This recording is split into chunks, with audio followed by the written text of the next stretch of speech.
사무엘하 3장.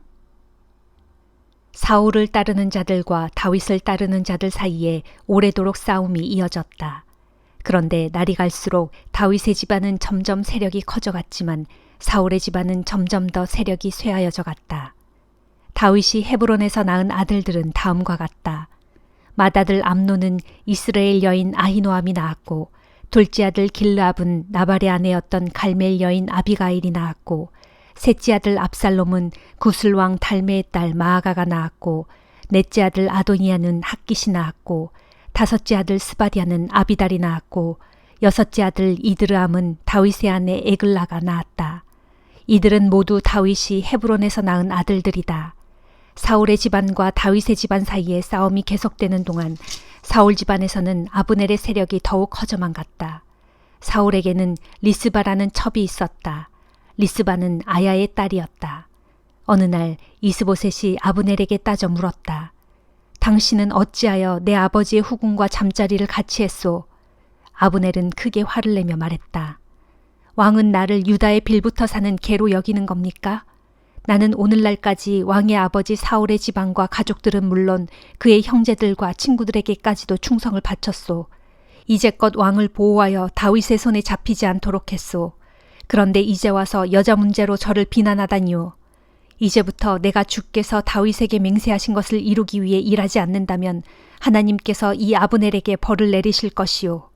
주께서는 이미 사울의 집안에서 왕권을 빼앗아 다윗을 이스라엘과 유다의 왕으로 삼아 북쪽의 단에서부터 남쪽의 브엘세바에 이르기까지 온 나라를 다스리도록 하겠다고 약속하셨소. 아브넬이 이렇게 말하자 이스보셋은 두려운 나머지 한마디도 대꾸하지 못했다. 아브넬은 다윗에게 사람을 보내어 자기 뜻을 전하게 했다. 이 나라가 누구의 나라입니까?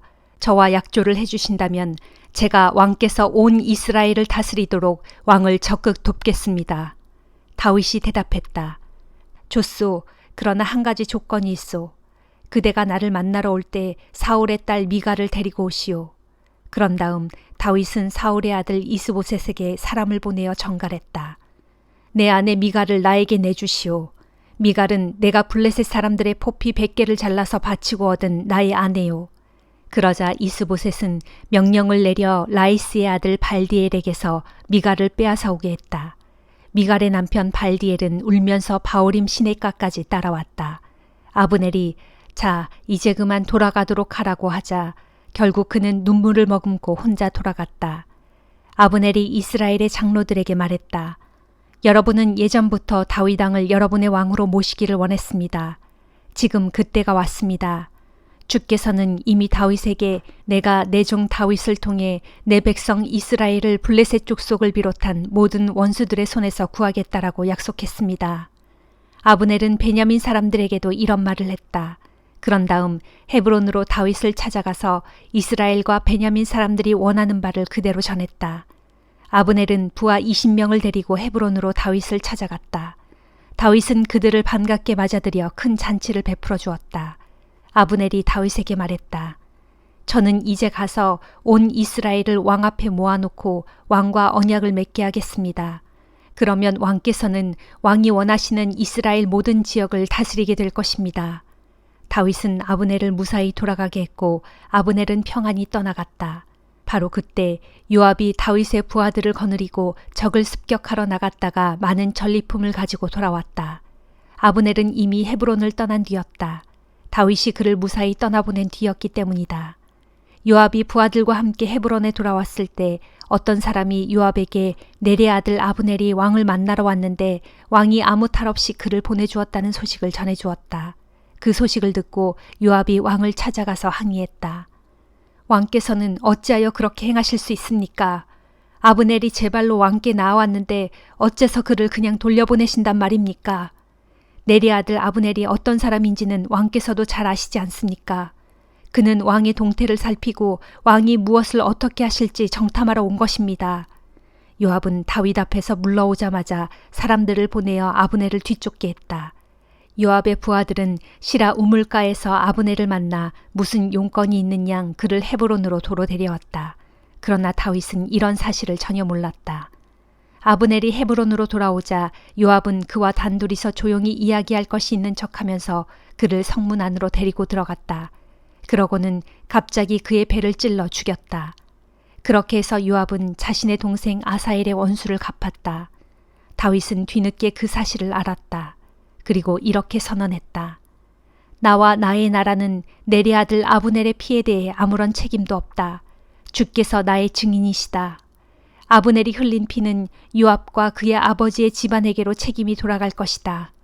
요압의 집안에서는 앞으로 성병 환자나 나병 환자, 다리를 저는 불구자, 싸움터에 나가 죽거나 굶어 죽는 자들이 끊이지 않을 것이다.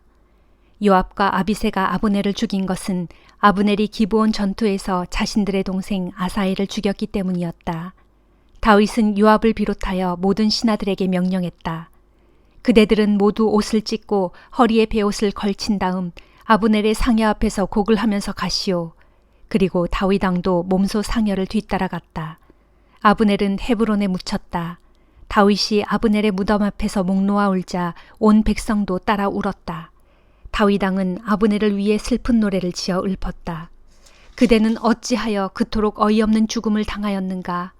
그대는 두 손이 묶이지도 않았고 두 발이 쇠사슬에 매이지도 않았건만 어찌하여 악한 사람들에게 잡혀 죽듯이 그토록 모진 죽음을 당했단 말인가.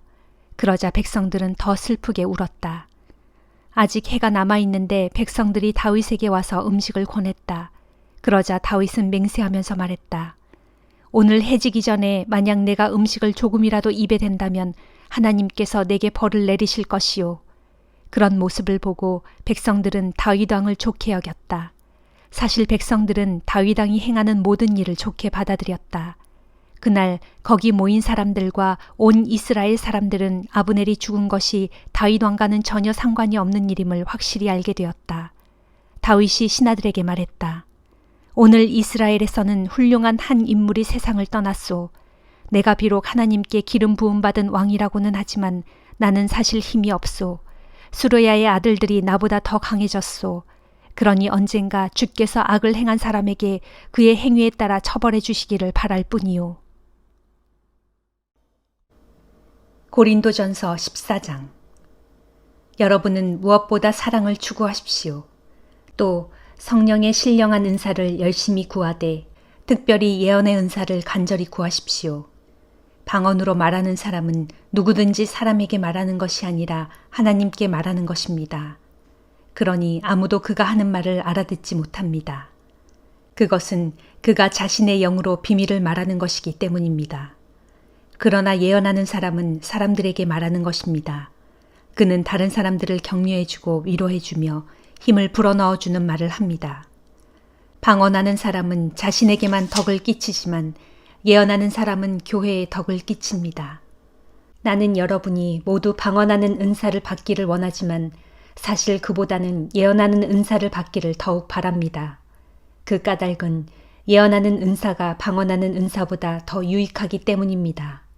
생각해 보십시오. 만일 방언하는 사람이 해석의 은사를 받지 못하면 그의 방언은 교회에 아무런 덕을 끼치지 못할 것이 아닙니까? 형제들이여, 만일 내가 여러분에게 가서 방언으로만 말함으로써 여러분에게 계시나 지식이나 예언이나 가르침의 말을 주지 못한다면 내가 여러분에게 무슨 유익이 되겠습니까? 필이나 하프같이 생명 없는 악기가 소리를 낼 때에도 각기 그 음이 서로 구분되지 않으면 어떤 곡조가 연주되는지 우리가 어떻게 알 수 있겠습니까? 또 군대의 나팔수가 분명하게 나팔을 불지 않으면 누가 전투 준비를 하겠습니까? 여러분도 이와 마찬가지입니다. 여러분이 말을 할 때 다른 사람들이 알아들을 수 없는 언어로 말을 하면 여러분은 허공에 대고 말을 하는 꼴입니다. 세상에는 수많은 종류의 언어가 있지만 뜻이 없는 말은 하나도 없습니다.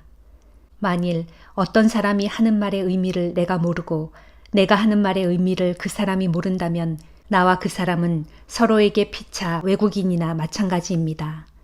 여러분도 이와 마찬가지입니다. 지금 여러분은 성령의 은사를 갈구하고 있는 사람들이니 삼가 교회에 참으로 도움이 될 만한 좋은 은사들을 구하십시오. 그러므로 혹 방언의 은사를 받은 사람은 자신이 말한 것을 해석할 수 있기를 기도해야 합니다. 만일 내가 방언으로 기도하면 내 영은 기도할지라도 내 마음은 아무 열매도 거둘 것이 없습니다. 그러면 어떻게 해야 하겠습니까? 나는 영으로 기도를 드리면서도 또한 마음으로도 기도를 드리겠습니다. 영으로 찬양을 하면서도 또한 마음으로도 찬양을 하겠습니다. 그렇지 않고 만일 여러분이 영으로만 하나님을 찬양한다면 여러분이 감사를 드려도 여러분이 하는 말을 알아듣지 못하는 사람들은 어떻게 여러분의 감사에 아멘이라고 함께 말할 수 있겠습니까? 여러분 자신은 충분히 감사를 드리겠지만 다른 사람에게는 아무 도움이 되지 않을 것입니다. 사실 나는 어느 누구보다도 더 많은 방언을 하는 것에 대해 하나님께 감사를 드립니다. 그러나 교회에서 나는 알아들을 수 없는 방언으로 수만 마디의 말을 하느니 다른 사람들을 가르치기 위해 깨친 마음으로 그들이 알아들을 수 있는 5마디의 말을 하기를 원합니다. 형제들이여, 어린아이와 같은 생각은 이제 그만두십시오. 악을 대하는 데에는 어린아이처럼 하시고 생각하는 데에는 어른답게 하십시오. 율법에도 기록되어 있기를 내가 이 백성에게 낯선 언어와 이상한 방언으로 말할지라도 그들은 내 말을 들으려 하지 않을 것이다 라고 했습니다. 그러므로 방언은 믿는 자들을 위한 표징이 아니라 믿지 않는 자들을 위한 표징입니다. 하지만 예언은 믿지 않는 자들을 위한 표징이 아니라 믿는 자들을 위한 표징입니다. 생각해 보십시오. 만일 온 교회가 함께 모여 알아듣지 못하는 방언으로 말하고 있으면 그것을 이해하지 못하는 불신자들이나 새로운 신자들은 여러분을 미쳤다고 하지 않겠습니까? 그러나 만일 여러분이 모두 예언을 한다면 아직 믿지 않는 사람들이나 새로운 신자들도 그 예언의 말을 듣고 자기가 죄인이라는 사실을 깨닫게 될 것입니다. 그래서 말씀 한마디 한마디가 양심에 찔려 마음속에 품은 생각을 다 털어놓은 뒤에 하나님께 엎드려 경배하면서 하나님께서 여러분 가운데 계시는 것이 분명합니다 하면서 신앙을 고백하게 될 것입니다. 형제들이여, 그러면 우리가 어떻게 해야 하겠습니까? 여러분이 함께 모일 때 어떤 사람은 찬미하고 어떤 사람은 가르칩니다. 계시를 받은 것을 말하기도 하고 방언을 하기도 하며 또한 방언을 해석하기도 합니다. 명심할 것은 이 모든 것이 교회 전체의 유익을 위해 행해져야 합니다. 누가 방언으로 말할 때에는 2사람 혹은 많아야 3사람이 하되 한 번에 한 사람씩 차례대로 말하고 반드시 누군가가 그 방언을 해석해야 합니다. 만일 해석하는 사람이 그 자리에 없을 때는 교회에서는 소리내어 말하지 말고 잠잠히 있다가 나중에 자신과 하나님께만 조용히 말하십시오. 예언하는 사람은 2이나 3이서 말하되 다른 사람들은 그 뜻을 신중하게 분별해야 합니다.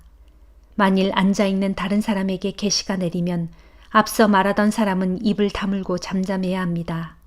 그러면 예언의 은사를 받은 사람들 모두가 차례로 다 말할 수 있고 그래야 모든 사람이 배우고 격려를 받을 수 있습니다.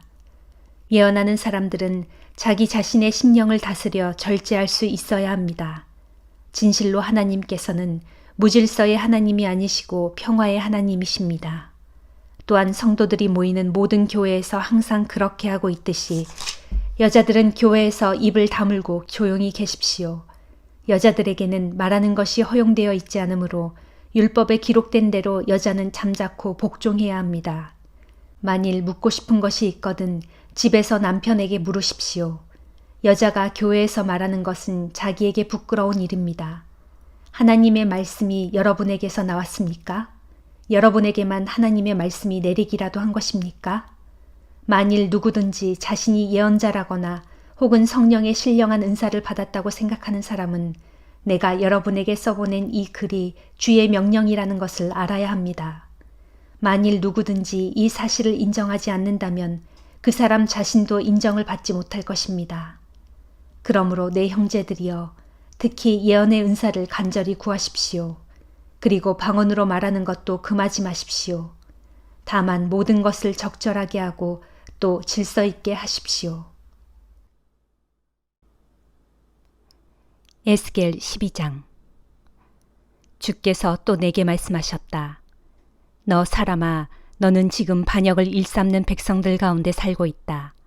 그들은 볼 눈이 있어도 보려고 하지 않고 들을 귀가 있어도 들으려고 하지 않는 참으로 거역하고 불순종하는 백성들이다. 그러므로 너 사람아, 너는 포로로 붙잡혀갈 사람처럼 행동하라. 곧 간소하게 짐을 꾸려서 낮에 모든 사람들이 보는 앞에서 그 짐을 메고 내가 살던 집을 떠나 다른 곳으로 이사하라. 그러면 아무리 반역을 일삼는 백성이라 할지라도 너의 그런 행위를 보면 혹 깨닫게 될는지도 모르지 않느냐. 너는 모든 사람들이 볼 수 있도록 대낮에 간소하게 짐을 꾸려서 이사하듯 밖에 마당에 내놓고 해가 저물면 그들이 보는 앞에서 마치 포로로 붙잡혀가는 자처럼 그 짐을 메고 떠나도록 하라. 너는 사람들이 보는 앞에서 내 집에 담벼락에 구멍을 뚫고 그 구멍으로 내 짐을 집 밖에다 옮겨 놓아라. 해가 져서 캄캄해지면 너는 사람들이 보는 앞에서 내 집 바깥에 옮겨 놓은 그 짐을 어깨에 메고 길을 떠나라. 길을 떠날 때 너는 내 얼굴을 가린 채 땅을 보지 말고 떠나라. 내가 너로 이렇게 행하도록 하는 것은 내가 너를 이스라엘 족속에게 징표로 삼았기 때문이다. 그래서 나는 주님의 명령을 따라 그대로 행했다. 대낮에 나는 모든 사람들이 보는 데서 포로로 끌려가는 사람처럼 간소하게 짐을 꾸려 이사하듯 밖에 집마당에 내어놓고 저물 때에 내 손으로 내 집의 담벼락에 구멍을 뚫고서 그 짐을 집 바깥에다 옮겨 놓은 후 해가 져서 캄캄할 때에 사람들이 지켜보는 가운데 그 짐을 어깨에 메고 길을 떠났다. 다음 날 아침 주께서 내게 또 말씀하셨다. 너 사람아, 이스라엘 족속 곧 거역하는 저 백성이 내가 어제 행한 일을 보고는 내게 묻기를 도대체 내가 지금 무엇을 하고 있느냐 하지 않더냐. 그러면 너는 그들에게 대답하기를 주 하나님께서 말씀하신다. 그 일은 예루살렘의 왕과 그 성읍에 살고 있는 이스라엘 온 족속에게 생길 일을 보여주고 있는 징표다 하여라. 또 그들에게 말하기를 내가 바로 너희의 징표다. 내가 어제 보여준 일과 똑같은 일이 이제 그들에게 닥쳐올 것이니 그들이 사로잡혀 포로로 끌려갈 것이다. 예루살렘이 함락되는 날 무리들이 예루살렘 성벽에 구멍을 뚫고 자기들의 짐을 어깨에 둘러맨 채 그리로 급히 빠져나갈 것이고 그들과 함께 왕도 어깨에 짐을 메고 캄캄할 때에 성읍을 빠져나갈 것인데 왕은 자기 눈으로 땅을 보지 않으려고 수건으로 자기 얼굴을 가릴 것이다 하여라. 그러나 내가 내 그물을 그 위에 펴서 왕을 사로잡을 것이고 그를 끌고 갈대아 사람들의 땅 바벨론으로 갈 것이다. 그러면 대적의 손에 두 눈이 뽑힌 왕은 그 땅을 보지도 못한 채 사로잡혀간 땅에서 죽고 말 것이다. 또 그때에 내가 왕을 호위하던 그 신하들과 군사들을 사방으로 다 흩어버리고 또 내가 칼을 빼어 들고 그들의 뒤를 추격할 것이다. 내가 이렇게 그들을 여러 이방 민족들 가운데 산산이 흩어버리고 문 나라들 가운데 뿔뿔이 쫓아버리면 그때서야 그들은 내가 주라는 사실을 비로소 깨닫게 될 것이다. 그러나 나는 이 백성들 가운데 얼마를 남겨서 칼과 굶주림과 전염병에서 살아남게 할 것이다. 그래서 그들로 자기들이 쫓겨난 뭇 이방 민족들 가운데 흩어져 살면서 이전에 자기들이 저질렀던 모든 역겨운 우상숭배의 죄악을 자백하게 할 것이다. 그러면 그때서야 그들이 내가 주라는 사실을 비로소 깨닫게 될 것이다. 주의 말씀이 내게 또 내렸다. 너 사람아, 너는 벌벌 떨면서 내 음식을 먹고 공포와 근심에 쌓인 채로 내 물을 마셔라. 그러면서 너는 이 땅의 백성들에게 말하여라. 이르기를 주 하나님께서 예루살렘 주민들과 이스라엘 땅에 사는 온 백성들에 대하여 말씀하신다. 그들은 근심에 쌓인 채 끼니를 겨우 때우게 될 것이고 두려움과 절망 가운데서 물을 마시게 될 것이다. 그 까닭은 이 땅에 살고 있는 모든 사람들의 불법과 폭력으로 인해서 이 땅의 모든 것들이 황폐하게 될 것이기 때문이다. 정녕 그날에 사람 사는 이 땅의 모든 성읍들이 폐허가 되어 인적이 끊어지고 농토는 황무지가 되어 버릴 것이다. 그러면 그때서야 너희는 내가 주라는 사실을 비로소 깨닫게 될 것이다 하여라. 주의 말씀이 내게 또 내렸다. 너 사람아, 이스라엘 땅에 사는 사람들 사이에 이런 속담이 유행한다. 그들이 이르기를 오랜 세월이 흘러도 예언의 말씀이 맞은 적은 한 번도 없더라 하니 이게 어찌 된 일이냐. 그러므로 너는 그들에게 말하여라. 이르기를 주 하나님께서 말씀하신다. 내가 이 속담을 그치게 할 것이니 이스라엘 가운데서 사람들이 다시는 이 속담을 자기들의 입에 올리지 못할 것이다 하고 또 그들에게 이르기를 이제 예언자들이 환상으로 본 계시들이 모두 그대로 이루어질 날이 가까이 이르렀으니 이제는 이스라엘 족속 가운데서 헛된 환상이나 말로 아첨이나 떠는 거짓된 점술 등이 더 이상 발붙일 수 없을 것이다 하여라. 나는 주다. 내가 분명히 말한다. 내가 한 말은 더 이상 지체되지 않고 그대로 다 이룰 것이다. 너희 거역하는 백성아, 너희가 살아있는 동안에 내가 말한 것을 다 내가 이룰 것이다. 이는 나 주의 말이다. 주의 말씀이 내게 또 내렸다. 너 사람아, 이스라엘 사람들이 말하기를 내가 본 환상은 모두 먼 훗날에 일어날 일들이고 내가 예언한 것들도 모두 먼 미래에 대한 것이다 라고 하는구나. 그러므로 너는 그들에게 말하여라. 이르기를 주 하나님께서 말씀하신다. 내가 한 말들은 조금도 지체되지 않을 것이니 내가 말한 것들은 무엇이든 그대로 다 이루어질 것이다. 이는 나 주 하나님의 말이다 하여라. 시편 51장. 오 하나님이시여, 주의 한결같은 신실한 사랑으로 이 몸을 불쌍히 여겨주소서. 주의 크신 자비로 이 몸이 지은 죄를 지워주소서. 나의 죄를 말갛게 씻어주시고 나의 허물을 깨끗이 닦아주소서. 내 죄를 이 몸이 어찌 모르겠습니까? 내가 지은 죄가 항상 나를 떠나지 않고 계속 이 몸을 괴롭힙니다. 내가 정녕 주를 거역하여 오직 주께 죄를 지었습니다. 주께서 빤히 보고 계시는 줄 알면서도 이 몸이 주 앞에서 악한 짓을 저질렀으니 주의 판결은 옳으시며 주의 심판은 마땅합니다. 진실로 이 몸은 죄 가운데서 태어났고 어머니의 뱃속에 있을 때부터 죄인이었습니다. 주께서는 마음이 진실한 것을 기뻐하시니 내 마음속 깊은 곳을 주의 지혜로 가득 채우소서. 내가 지은 죄를 우슬초로 정결케 해주소서. 그리하시면 내가 깨끗해질 것입니다. 이 몸을 씻어주소서. 그리하시면 내가 눈보다도 더 희게 될 것입니다. 이 몸이 기뻐하고 즐거워할 소리를 듣게 하소서. 그리하시면 주께서 이 몸의 뼈를 꺾으시고 부러뜨리실지라도 내가 기뻐하며 춤출 것입니다. 이 몸이 죄를 지었더라도 주께서 얼굴을 돌리시어 못 본 채 하시고 정녕 나의 모든 죄를 말갛게 씻어주소서. 오 하나님이시여, 내 속에 정결한 마음을 창조하여 주시고 내 안에 정직한 심령을 새롭게 하소서. 주 앞에서 이 몸을 쫓아내지 마시고 주의 거룩한 영을 이 몸에게서 거두어 가지 마소서. 주께서 내게 구원의 기쁨을 다시 베풀어 주셔서 이 몸이 기꺼이 주의 말씀을 따르도록 해 주소서. 그리하시면 내가 거역하는 죄인들에게 주의 말씀을 가르치리니 못 죄인들이 주께로 돌아올 것입니다. 오 하나님, 나의 구원자이신 하나님이시여, 피 흘린 죄에서 나를 구해 주소서. 그리하시면 나의 혀가 종일토록 주의 의로우심을 소리 높여 노래할 것입니다. 오 주여, 내 입술을 열어주소서. 내가 입을 크게 벌려 주를 찬양할 것입니다. 주께서는 제사를 기뻐하지 않으시고 제물을 불살라 바치는 번제도 반기지 않으십니다. 그렇지 않으셨다면 이 몸이 주께 수많은 제사를 드렸을 것입니다.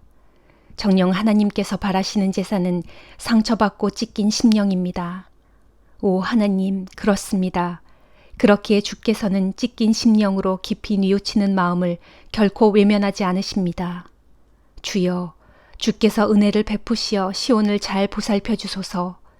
예루살렘 성벽을 견고하게 세워주소서.